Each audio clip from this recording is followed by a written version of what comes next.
extremely warm welcome to you all on this extremely warm evening to the City Law Alumni Network, or CLAN, and a particular welcome to our very special guest, the Right Honourable Lady Hodge, MP.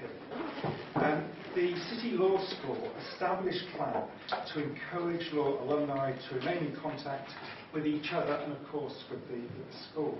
And it's now held several events. From what I understand, a number of you have been to previous events. And I'm assured that it is... I'll get nearer to the microphone so you can hear me. So it's gaining momentum. And this evening's event is the best attended so far. If you wish to know more about CLAN and its objectives, then the two people to contact are on the front here. Sue and Catherine on my left-hand side. Sue, if you'd like to put your hand up there, Sue. So without further ado, I now have the privilege of introducing Margaret Hodge, MP for Barking and Dagenham, Chair of the Public Accounts Committee, and of course, recipient of an Honorary Doctor of Civil Law from City in 1993. Margaret began her political career as a councillor in Islington in 1973. She was chair of the influential Housing Committee from 1975 to 1979, deputy leader from 1981 to 1982, and leader from 82 to 92. Margaret has proudly represented local residents in Barking and Dagenham as their Member of Parliament since 1994. Shortly after winning her seat, she co-nominated Tony Blair, City alumnus of course, and former neighbour, to be leader of the Labour Party. She became a junior minister in 1998 and was made Minister for Universities in 2001, where she remained until 2003, when she became the first Minister for Children. In 2005, she was appointed Minister of State at the Department for Work and Pensions, before becoming Minister of State for Culture and Tourism in the Department for Culture, Media and Sport in 2007. Margaret, of course, retained her seat in the May 2010 general election and doubled her majority to over 16,000. And in June 2010, she became the first ever female chair of the influential Public Accounts Committee, and I think Margaret is going to make some comments about that later on this evening. Ladies and gentlemen, Lady Hodge. Thanks very much. Now, apologies, I'm half losing my voice, so I hope it'll hold. Do I need it? Can you hear me? You can probably hear me without. Is it better with? I think they can probably hear me without. I was told I could talk about anything, so that's very dangerous. But I'm going to talk a little bit about women and the role of women in public life, and then I'm going to talk a little bit about my work in the Public Accounts Committee. And this is a network, and I just want to start by saying all my adult life, women's networks have been an absolutely crucial part of the way I work. I think it's really important that we all support each other. And a lot of my time now is spent in mentoring both women in Parliament, younger women in Parliament, and also women in my constituency, where I've got some fantastic women who've joined the party. What wasn't said at the beginning was, of course, I took on Nick Griffin at the last general election and beat the BNP.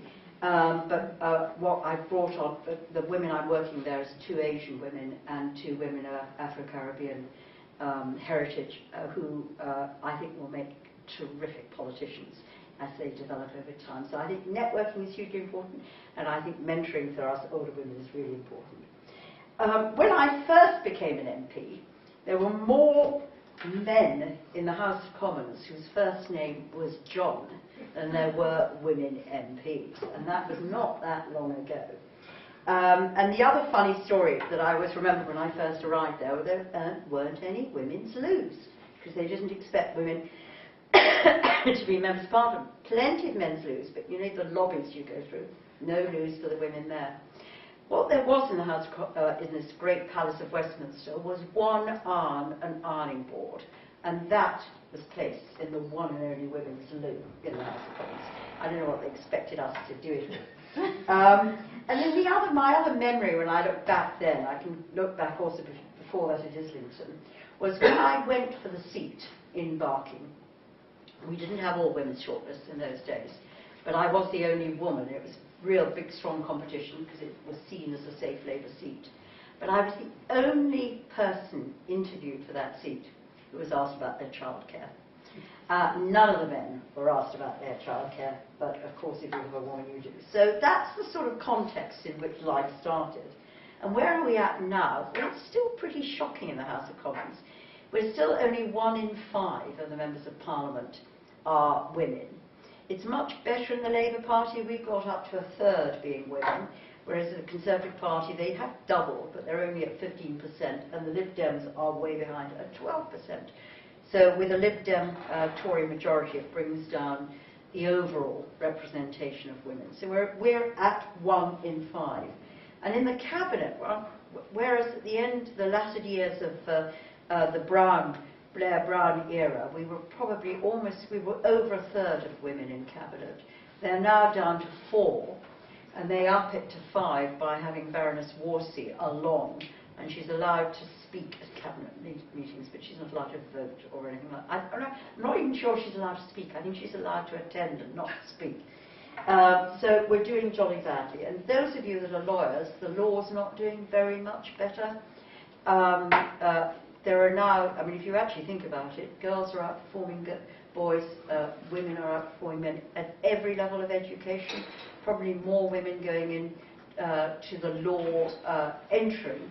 But if you look at our Supreme Court, only 1 of the 12 judges, and she's fantastic, but there's only 1 woman there.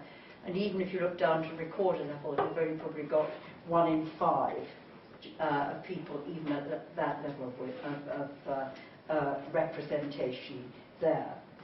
So all that says to me, one of my reflections is I do think it's really important to have positive action. I know it's controversial. I didn't make it through that. But if you don't have a way in which you can increase the representation of women in all the professions, you take the same picture of lawyers as you could across medicine, or you could across teaching, anywhere, head teachers, anywhere, academia, newspapers, anywhere you look at, any of the sort of big areas, women just don't break through. And I think until we've got to that point where we've got, you know, a real 50-50 balance, positive action works. And all I can tell you is, in the Labour Party, where we've practiced it, and where it is very controversial, 2 things.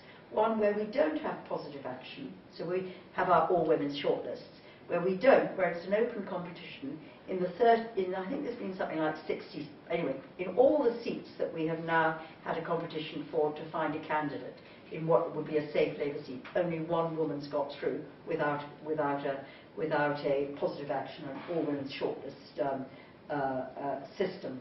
And of course, by having the all-women's shortlist, we will have in our safer seats, we'll increase that 33% representation of women, hopefully up to 40 or something by the time of the next general election. It depends how many seats we get. So I think positive action is important, it's controversial, but we've got to do it. And I think also the politics, what's really important is changing the nature of how we do politics. We've had battles to try and change the hours in which the House sits to ensure that it's more friendly for those who've got caring responsibilities, whether it's with elderly relatives or with children. And you wouldn't believe it, but one of the whips said to me at one point when we were having yet another debate on should we change the hours and should we finish at 7 o'clock rather than at 10 o'clock, 11 o'clock at night. She said, you know the trouble we have, Margaret, that if you let the men out at 7, they just go and misbehave in Soho. So I said I wasn't prepared to be occupational therapist for a whole load of men who didn't know what to do with their time, with all the opportunities that there is in London to spend your time positively. But that was literally the level of the debate. And I just recall another thing. When I was here in Islington, as a local councillor for 20 years and leader for 10. And it took me 2.5 years to change the hours at the start of committee meetings in the evening to 7:30. Because anybody with children will tell you that that last little hour when you're trying to get the babies to bed is really important. And the reason I couldn't change the hours was that all the men wanted to start early because they wanted to finish the meetings early so they could go to the pub. And it literally took forever. It took us 2.5 years. And I was leader, and I was working with the chair of the group, who was also a woman with children, but it still took us 2.5 years to persuade the men that this was sensible. So we have to change politics. And then I wanted to say something really more serious about politics, because there's a complete, everybody feels alienated from mainstream politics. And one of the reasons in Barking that I faced the threat from the extreme right was there were real reasons. It was the borough changed very, very quickly from being an all-white borough to being a multiracial part of London, largely because of the privatisation of housing and the way through right to buy. It used to be a big council estate at Barking, feeding the workers for Fords. And when right to buy came along, about half of the housing went into private ownership, and then that gradually, as it turned over, either was sold to second, third generation immigrants, who it's a relatively inexpensive part of London, so it was somewhere that they could afford to buy, or people bought and then bought to let, and let often to hard-pressed inner London council who housed their homeless families, often people who tended to be migrants coming in from other countries, in outer London, because they didn't want them in their own boroughs and constituencies. So that led all to the change. But what had happened was we'd left a vacuum, the Labour Party had left a vacuum, so all the anger that people felt about their borough changing, if your neighbours suddenly change, your schools change, the shops change, all that, that is very unsettling, and I can understand that.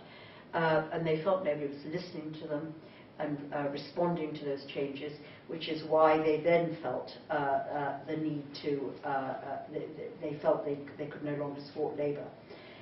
We left that vacuum because we, as a Labour Party at that time, it was seen as a safe seat. We were used to almost weighing the votes in rather than earning the votes.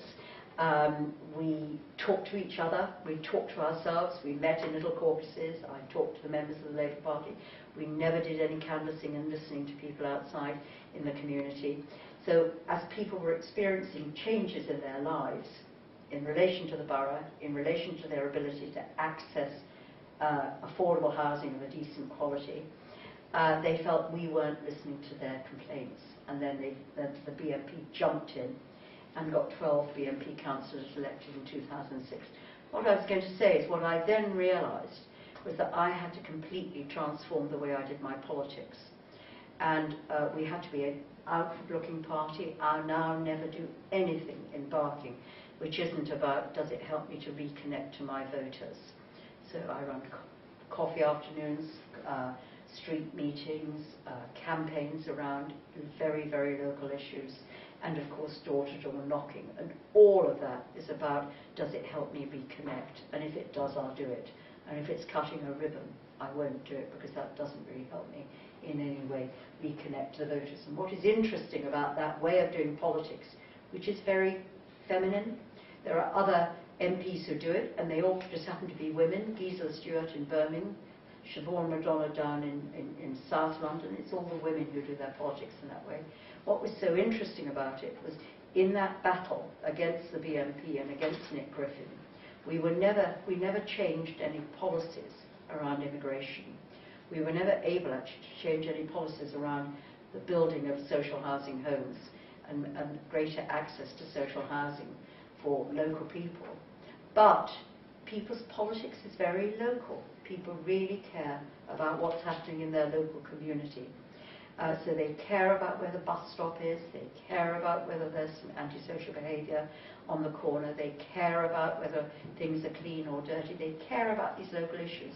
And if you listen to that, and if you respond to that, and actually change that, so re-site a post box, or re-site a bus stop, or deal with prostitution in a particular area, all those very, very small issues, if you actually respond to that and do something positive and get that changed, then you start rebuilding trust. And if you rebuild trust, you bring people back to mainstream politics. And I preach this wherever I go in political fora, and it's very difficult to get those people who are so entranced and enthralled by the village, which is Westminster, to understand that really if you want people to believe in mainstream politics again, you've got to just go out there, listen to their people and respond to their concerns. So, reconnecting is really important. And then the final thing I wanted to say about women, which I think is really important, is my whole experience of having the privilege of being a minister in most of the years of the Blair Brown years, is that if women in positions of power can really make a difference. And I can point to a whole range of things that simply wouldn't have happened if you hadn't had a whole bunch of us in there working really closely together on issues that matter to women. Now, women care about the economy, they care about education, they care about health, so we all care about mainstream issues. But we were able, for example, to develop the beginnings of a childcare strategy and an early years education strategy and children's centres. And we wouldn't have done that if there hadn't been that real commitment from those of us that were mums and knew how important all those were to give kids the best start in life and to enable women to balance their work and their home. If we hadn't had that commitment, we wouldn't have got those resources and we wouldn't have built that. And domestic violence was another issue where we just grappled with it. The police didn't really, because it is a way of supporting each other. I mean, when I worked for Pricewaterhouse for some time, there was a time when I tried to get out of politics and I was a public sector consultant with them. And at that time I joined a networking group of people in the private sector where we used to meet just for breakfast once a month, which was containable if you had children as well, so it took an hour out a month. But the people you met and the support that you were able to establish out of that was really invaluable. Just meant you had links in so you could help each other. I mean, I hope it takes place. I do try and support networks where because hopefully you're supporting each other here. Tell me what's the proportion of women professors here? Don't. Right, it's less than 25%, which is a hefty national average. Yeah. Hi, I'm Khalid Epstein. I'm an employment lawyer, and I've been here on American originally. And I'm just fascinated because in the United States, the U.S. Congress has a whole organization, not just for tax. You have the National Audit Office, but there's a whole organization which provides support, research for all members of Congress. So any issue that you want to investigate, you send it off to them and they investigate it.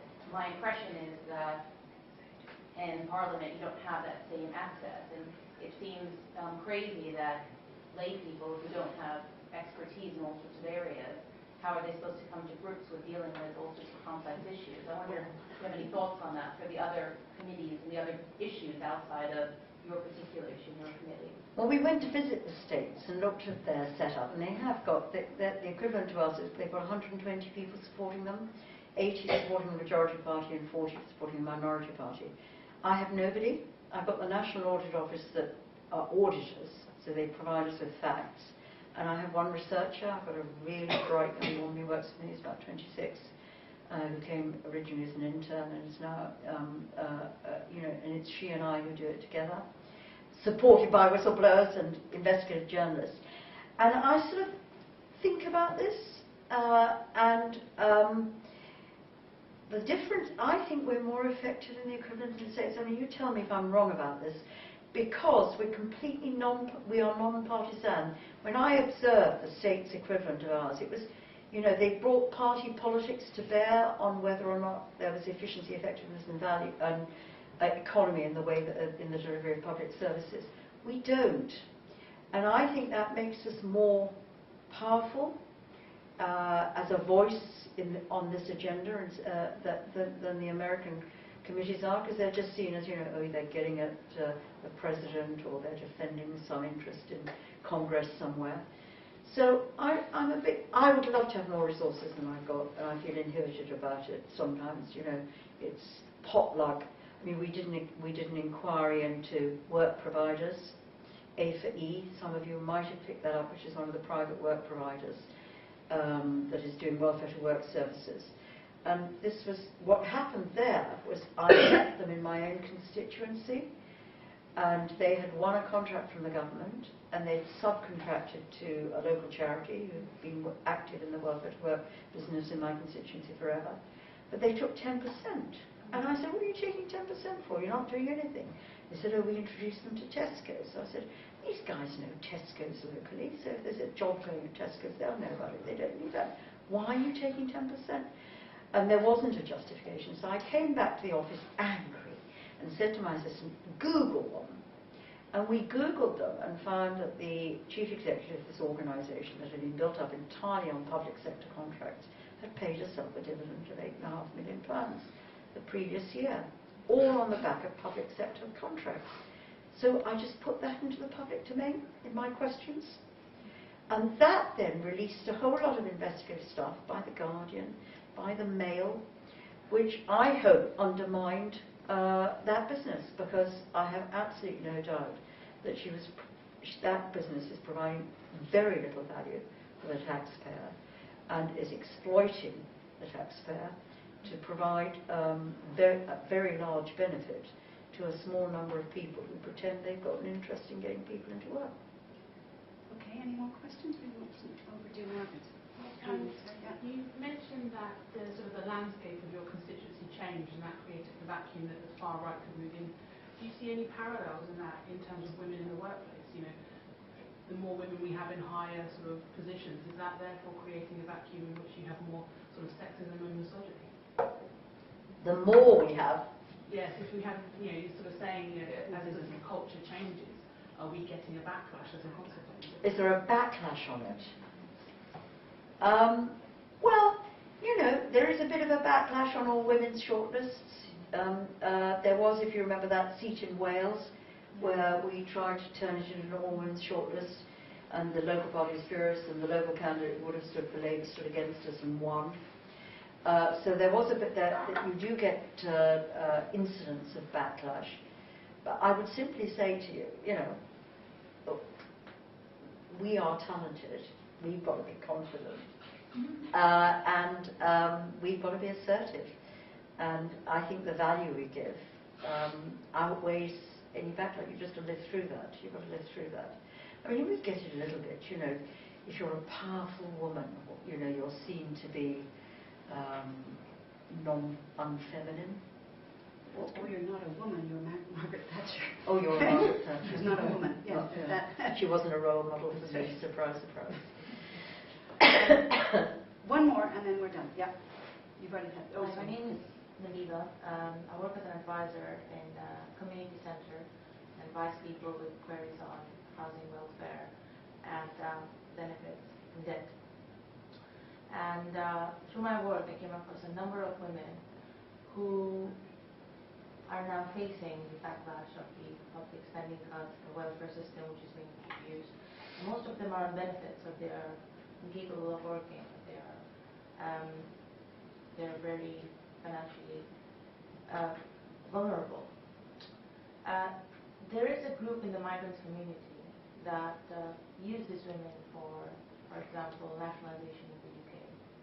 And then once that is done, then they are left on their own as single mothers or single parents. Through your work, how would you suggest that this situation could be made better? Or how should we, as a civil society, face this vulnerable group of people? And how would the government take this into account? I've just come back from a trip to Nepal, where I went as a VSO volunteers for a couple of weeks. VSO volunteer for a couple of weeks. They've got a scheme for parliamentarians, gender-based violence and the representation and participation of women in Nepal. And you come across a lot of all sorts of exploitation in those sort of societies of women in the most terrible ways. I mean, the stat that I came back with, which was that the death of women of child-rearing age is probably 10 times higher than here. But a 2008 survey in every showed me it's got worse since then, showed that 21% committed suicide. And another 5% died because of so-called accident. So, that's the sort of the cultural norm from which a lot of those migrants come over again, of arranged marriages, violence in the home, discrimination, just gender. It's really, I mean, it's easier to do it here. What I couldn't get my brain around is what would I do if I was in Nepal as a leading politician. But I think what I would say to you is that sensitively working with these women, you ought to try and bring it out into the public domain, because we oughtn't to tolerate those practices. They're not part of our British culture and our norms and our values, and we oughtn't to tolerate it. We ought to support it. And I think this is non-partisan. I think people want to support that sort of exploitation of women here. But you've got to, again, try and build the confidence to be able to bring them to the public authorities. And I think even this government has said all that will be, they would deal with it, I think, properly and sensitively. So my advice to you would be, it's not tolerable in UK society for people to practice those cultural norms. You've just got to get rid of them here, and you should help them translate to our norms. I think maybe we'll have a chance afterwards, maybe for a drink and to ask you a question. I think we'll probably need to let Margaret at least sit down and bring this to an end. But it's an interesting moment because the talks we've had so far with CLAN, the network, have included arranged marriage, female genital mutilation, and what role the law in British society has in respect of those particular practices. And we have a lot of young women who are practicing at the bar who do that sort of work. But tonight has been wonderful. We appreciate your coming so very much to bring together politics and the law, and to really give our network a kick up the backside when it needed to get moving. And I wanted to thank not only you for your great help, but the DC for supporting us, the Dean for coming tonight, Sue for organising it from alumni, and I think we have a little... Oh my goodness, that's very kind of you. Oh, my sister. Okay. There we go. Thank you very much.